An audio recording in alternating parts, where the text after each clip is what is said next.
Bom, amigo ouvinte, vou conversar agora com Marcionílio Prado, que às vezes eu fico confundindo, quero chamar Marcionílio Souza por causa do município. Eu acho que eu não sou o primeiro a cometer essa gafe, não.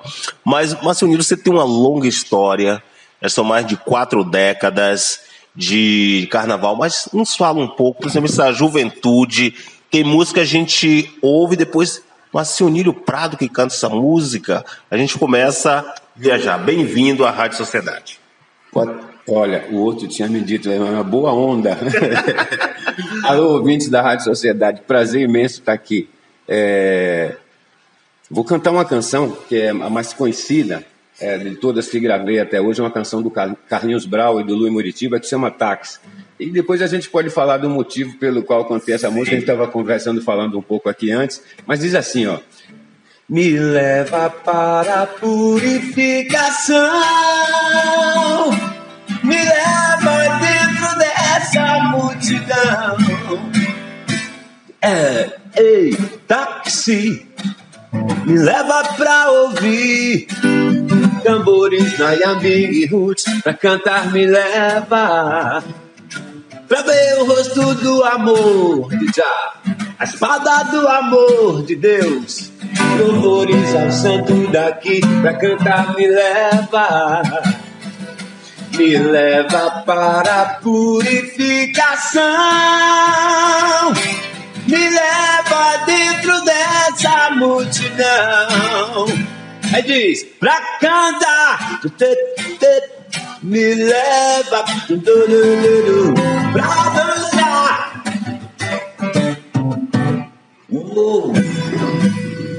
Pois é, essa música tem quantos anos? Essa música foi gravada em 1986, em Salvador, nos estúdios WR, do nosso querido, verdadeiro, digamos, pai do axé. Está meio confuso essa história de quem realmente é e quem não é. Mas vivo é Luiz Caldas, mas Wesley Rangel, era a pessoa que tinha os estúdios e que possibilitou a nós, músicos, ter acesso a material, equipamentos de gravação. Em Salvador ainda não existia isso. Então, Rangel, o primeiro estúdio de Salvador se chamava WR. E foi quem produziu toda essa onda do axé, todos os artistas estiveram por aí, o Chiclete, Sara, Durval, Lelis, eu. A história é muito linda, até os dias de hoje. Até os dias de hoje. Você cantando e falando, me lembra muito do filme, né, que foi produzido recentemente pelo Chico Kers, o Axé, Canto de um Povo, que aí traz toda essa história de quando começou o axé, e aí cada um diz que é um pai, eu acho que só não tem, a mãe não tem dúvida não, mas é isso mesmo, que a criança quando é bonita tem vários pais, eu acho que o axé é por aí. E aí você tem essa música que estourou em todas as rádios tocando, e a partir daí foi que realmente você se encontrou na música, embora você tenha uma história antes, mas nos fala um pouco aí sobre o início da tua carreira. Foi uma adolescência maravilhosa, porque foi assim a minha adolescência, né? Junto com outros músicos, outros artistas, eu tive o privilégio de morar num bairro que se tornou musical. E muita gente conhecida foi morar no bairro onde eu nasci, a exemplo da família Caldas inteira, né? Luiz Caldas, Paulinho Caldas, cantores como Zé Paulo, Norberto. E tive acesso no meu bairro, sem precisar sair, ao que tinha de melhor no Brasil naquele momento, né? Porque a comunidade se reuniu e construiu um barraco mesmo de madeira às margens do rio, assim, um terreno emprestado, e isso deu certo na época. Eu estou te falando mais ou menos de 75, 76, por aí. O Clube da Mangabinha foi o bairro que eu nasci. E esse clube foi uma coisa assim, impressionante, porque Mangabinha é um bairro periférico, próximo do centro, né? Um bairro pequeno, e o clube de madeira, sabe, não era um clube inicialmente, era um lugar onde as famílias pudessem se encontrar nos finais de semana para jogar um bingo, uma carta, se interagir, ter um lugar para se divertir, né? De lazer. E se tornou um dos lugares, dos points do Brasil, em termos do que estava acontecendo no Brasil, fazendo sucesso, tocou aí na Mangabinha, na década de 70. E eu creio que esse lugar é uma das vertentes da Axé Music. Pouco falado, eu continuo insistindo nisso, Luiz Caldas não fala sobre isso, Zé Paulo não fala, Norberto não fala, porque também nesse momento está falando para outro tipo de pessoas. Mas gospel, né? Ele agora é pastor, mas essa parte da história foi maravilhosa. Foi assim que eu comecei lá em Itabuna, né? Junto com esses caras aí. Eu já tinha muito amor pela música, minha mãe e meu pai já cantavam, tiveram que dar um tempo na música porque a família começou a crescer e naquele momento o dinheiro da música não foi suficiente para bancar a família. Meu pai teve que buscar outras alternativas e conseguiu estudar e, bom, se aposentou como funcionário público. Minha mãe é doméstica, cantora na década de 50, final da década de 50, uma artista nacional. Minha mãe, com 16 anos, já era conhecida nacionalmente, já cantava nas grandes rádios de São Paulo, Rio de Janeiro. E Neide Prado, a morena dos olhos verdes, assim era conhecida na época de Ângela Maria, essa turma começando, e elas estavam juntas. O que acontece é que minha mãe teve que retornar, porque estava sendo assediada muito, porque é linda demais. Glória a Deus, tá com a gente aqui, minha mãe e meu pai estão lá em Itabuna. E era muito nova, e não deu muito certo para aquele momento, né? Final da década de 50 era mais difícil para a mulher se manter. Bom, ela retornou para a Bahia, conheceu meu pai, formaram família, contra algumas... a sociedade, esse problema do racismo, é uma coisa... A gente tem lutado, antigamente não podia nem se falar sobre isso, né?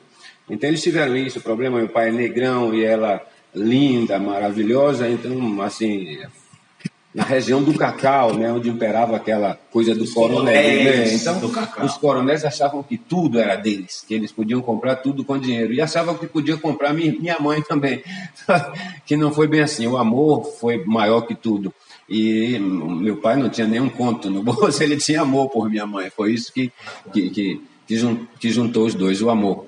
Agora, aí você sai do interior, vai para a capital já como um astro da música. E como foi tua chegada, essa receptividade aí por parte do público, até mesmo pelos músicos? Olha, inicialmente lá no bairro se falava assim: você precisa sair daqui do bairro porque você é muito bom, a cidade precisa saber que você existe. Aí a música começou a me levar para outros espaços na cidade, outros clubes, o clube do povo rico, da classe média e tal, e fiquei conhecido na cidade. E a cidade começou a falar para mim: você precisa ir para uma capital, um grande centro, para que as pessoas saibam do seu talento. E, bom, numa dessas bandas que tocou lá no meu bairro, se chamava Brazilian Beatles, do Rio de Janeiro, e estava fazendo muito sucesso na época, estava tocando muito na rádio. Brazilian Beatles me convidou, a minha Luiz Caldas, para viajar com eles para o Rio, para trabalhar com eles. Luiz já estava com um projeto mais ou menos engatilhado com Acordes Verdes, no início da carreira dele em Salvador, falou que não ia vir para o Rio, e eu fui com Brazilian Beatles. Fiquei lá, fiz uma temporada maravilhosa, e durante meses, eixo Rio-São Paulo, Minas Gerais, foi uma experiência maravilhosa, um equipamento de som espetacular. Os caras tinham ônibus, tinham uma boa estrutura, e me deram condição de viver bem no Rio de Janeiro, num lugar tranquilo, e pude aprender muito. Passei a ser conhecido como baianinho polivalente, porque tocava todos os instrumentos, né? Na época estava bastante, digamos assim, focado nisso, né? Porque era o meu objetivo aprender, tinha muita vontade. Então, depois dessa temporada no Rio, o Tapajós, Orlando, nosso querido Orlando Tapajós, que não está mais com a gente, me convidou para fazer parte do trio elétrico Tapajós. Eu voltei para a Bahia e fiz acho que tudo o interior da Bahia, inclusive Feira de Santana, as micaretas. Já comecei a tocar aqui em 84, mas 83, 84 eu comecei a tocar nas micaretas aqui em Feira, e as micaretas aconteciam no interior da Bahia naquele momento, somente no interior. Hoje em dia a gente tem micareta no Brasil inteiro, é carnaval fora de época, mas naquele momento era somente no interior da Bahia. E o Tapajós era o trio que mais tocava micaretas, né? Porque a demanda era grande, às vezes tinha que se fazer o Tapajós 1, Tapajós 2, Tapajós 3, para poder atender todas as... Não era uma banda, era o trio, o sucesso era o trio elétrico. Do trio, porque sempre tinha os melhores músicos, né?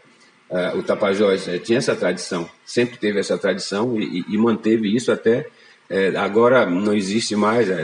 O Orlando não está mais entre nós, mas o Tapajós manteve sempre o nível de qualidade, e eu, glórias a Deus, agradeço ter tido o privilégio de ter passado uma temporada boa, 2 anos no Tapajós, e foi aí que o Eva, que a banda Eva, o grupo Eva, souberam de mim através do percussionista também, que não está entre nós mais, que se chama Tony Mola, que era o parceiro de Carlinhos Brau. Então eu aceitei a proposta do Eva. A ideia era trabalhar na capital com o Tapajós. Eu estava fazendo tudo no interior e o Eva queria esse mercado do interior, onde eu já era conhecido. Então foi uma troca, né? Eu queria ser conhecido mais na capital, o Eva queria tocar no interior. E deu certo. Em 86 nós conseguimos faturar todos os prêmios possíveis, como eu como melhor cantor revelação, o Eva com a banda que tinha, que era incrível, né? A gente tinha, para você ter uma ideia, Carlinhos Brau, Tony Mola, esses caras, eles tocavam com Eva também, com a banda Eva. Quando não tinha o show de Luiz, com de Luiz Caldas, eles podiam tocar com a gente.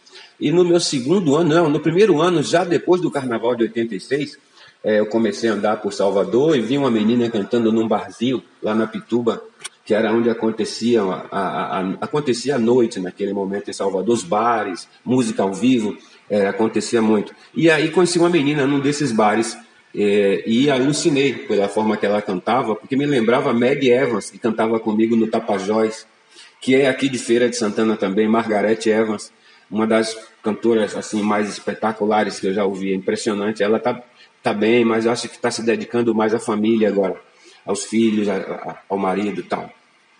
E falei pro pessoal do Eva que tinha ouvido essa menina no bar da Pituba, e o pessoal do Eva me perguntou se eu achava que uma cantora de barzinho ia dar certo no Eva, que o Eva era um trio, carnaval, e eu falei para eles, gente, eu não vejo muita diferença, porque aí expliquei para eles que a cantora, que Meg, que cantava comigo no Tapajós, cantava aquele repertório no trio elétrico, que a menina, que algumas músicas eu tinha ouvido lá no barzinho, ela cantando.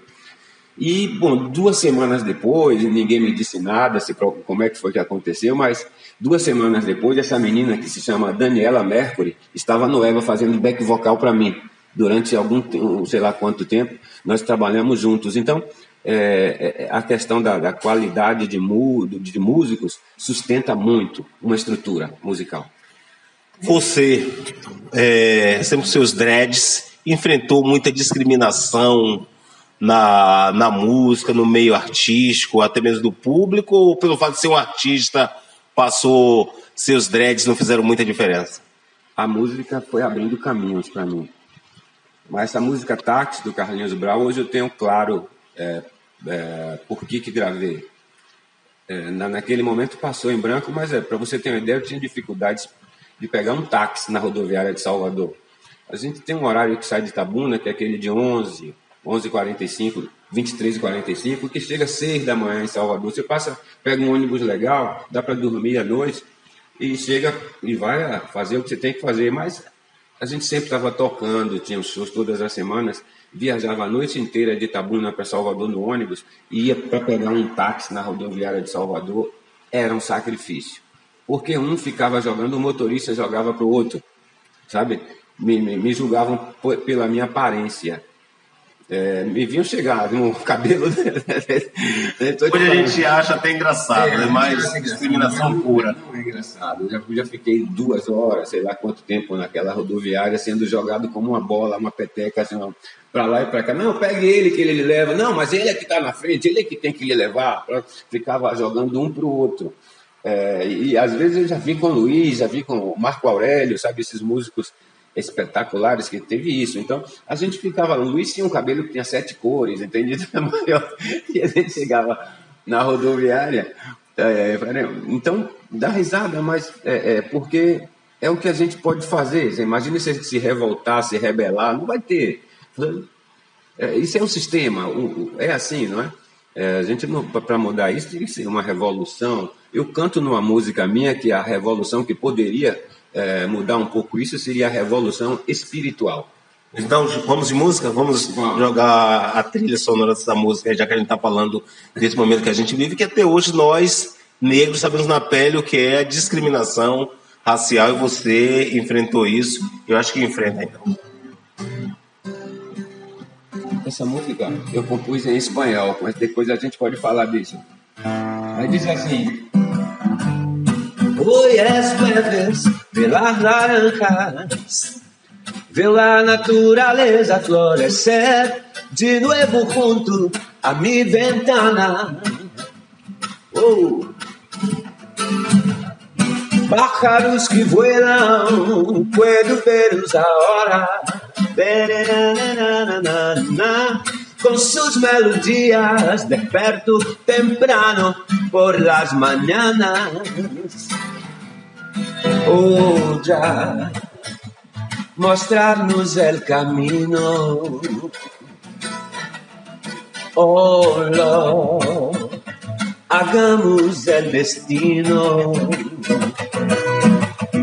El amor que como el sol renazca cada día tras día.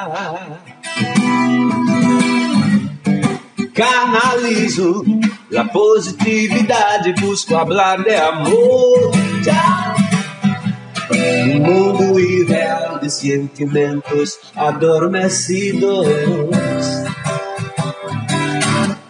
Te doy esta canción como maná del cielo, para que despiertes para un mundo nuevo. Y para alcanzarlos tenemos que hacer la revolución espiritual. Oh, ya, mostrarnos el camino. Oh, Lord, hagamos el destino.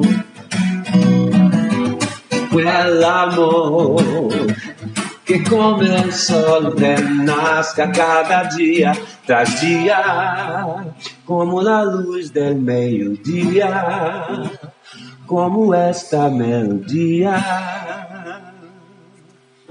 Seu Nilho, nosso muito obrigado, parabéns. Que a gente volta ao tempo, ouvir você. Tivemos o privilégio de crescer ouvindo você, suas músicas cantadas, tocando nas emissoras de rádio. E hoje estarmos aqui frente a frente é um privilégio. Grande abraço, meu irmão, e nos encontraremos na avenida. Amém. Muito obrigado. Um abraço a todos. Respeito acima de tudo. Valeu, gente.